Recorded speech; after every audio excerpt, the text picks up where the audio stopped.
S. And ಈ ಎಲ್ಲೋ ಒಂದ್ ಕಡೆ ಮೂಲೆಯಲ್ಲಿ ಕೂತ್ಕೊಂಡು ನೆಗೆಟಿವ್ ಕಮೆಂಟ್ಸ್ ಮಾಡುವಂತಹ ಒಂದು ಕೆಟಗರಿ ಇರ್ತಾರಲ್ಲ ಸರ್, ಅವ್ರಿಗೆ ಏನ್ ಹೇಳೋಕೆ ಇಷ್ಟಪಡ್ತೀರಾ?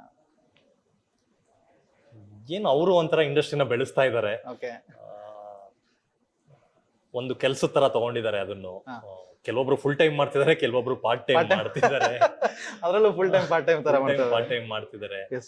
ಅಂದ್ರೆ ನಾನು ಹೇಳೋದು, ಒಂದು ಫಿಂಗರ್ ಟಿಪ್ ಅಲ್ಲಿ ಇದೆಯಲ್ಲ, ಒಂದು ಟೆಕ್ಸ್ಟ್ ಮಾಡ್ಬಿಟ್ಟು ಒಂದು ನೆಗೆಟಿವ್ ಕಮೆಂಟ್ ಮಾಡೋದು ತುಂಬಾ ಈಸಿ. ನಮ್ ಜರ್ನಿ ಸ್ವಲ್ಪ ನೋಡಿ, ನಾವ್ ಯಾರು, ನಮ್ ಜರ್ನಿ ಏನು, ಅದು ಅವ್ರಿಗೆ ಗೊತ್ತಾಗ್ಬೇಕು. ಅಂದ್ರೆ ಯಾವ್ದು ಈಸಿಯಾಗಿ ಇಲ್ಲಿ ಬಂದಿಲ್ಲ. ಹೌದು.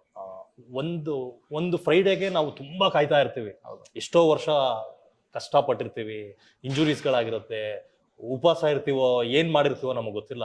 ಒಂದು ಫ್ರೈಡೇಲಿ ನಮ್ಮ ಸಿನಿಮಾ ನಮ್ ಜೀವನ ಕಟ್ಕೊಂತೀವಿ ಅಂತ ಬಂದಿರ್ತೀವಿ, ಒಂದ್ ನೆಗೆಟಿವ್ ಅಲ್ಲಿ ಹೊಡೆದಾಕ್ಬಿಡ್ತಾರೆ ನಮ್ಮನ್ನ. ಹೌದು. ಸೊ ಅದು ಬೇಡ. ಅವರು ಯಾವ್ದೋ ತಂದೆ ತಾಯಿ ಮಕ್ಕಳೇ, ನಾವು ಯಾರ್ದೋ ತಂದೆ ತಾಯಿ ಮಕ್ಕಳೇ ಅಲ್ಲ. ಅದು ಕ್ರಿಯೇಟಿವ್ ಆಗಿ ಯೂಸ್ ಮಾಡಿ. ಅಂದ್ರೆ ಮೀಮ್ಸ್ ಎಲ್ಲ ನಾವು ನೋಡ್ತೀವಲ್ಲ, ಸಖತ್ ಎಂಜಾಯ್ ಮಾಡ್ತೀವಿ ಅದನ್ನೆಲ್ಲ. ತುಂಬಾ ನಗು ಬರುತ್ತೆ, ತುಂಬಾ ಕ್ರಿಯೇಟಿವ್ ಆಗಿ ಮಾಡ್ತಾರೆ. ಅದ್ರ ಕಡೆ ಯೂಸ್ ಮಾಡ್ಲಿ, ಕ್ರಿಯೇಟಿವ್ ವೇ ನಲ್ಲಿ ಟ್ರೋಲ್ ಮಾಡ್ಲಿ. ನಮ್ಗೂ ಖುಷಿ ಆಗತ್ತೆ ಆಕ್ಚುಲಿ, ತುಂಬಾ ನಗ್ತೀವಿ ಅದನ್ನೆಲ್ಲ ನೋಡಿ. ಅಂದ್ರೆ ಅವ್ರು ಮಾಡೋ ಪ್ರತಿಯೊಂದನ್ನು ನಾವು ಅಬ್ಸರ್ವ್ ಮಾಡ್ತಾ ಇರ್ತೀವಿ. ಆ ನೆಗೆಟಿವ್ ಆಗಿ ಬೇಡ ಅನ್ಸತ್ತೆ.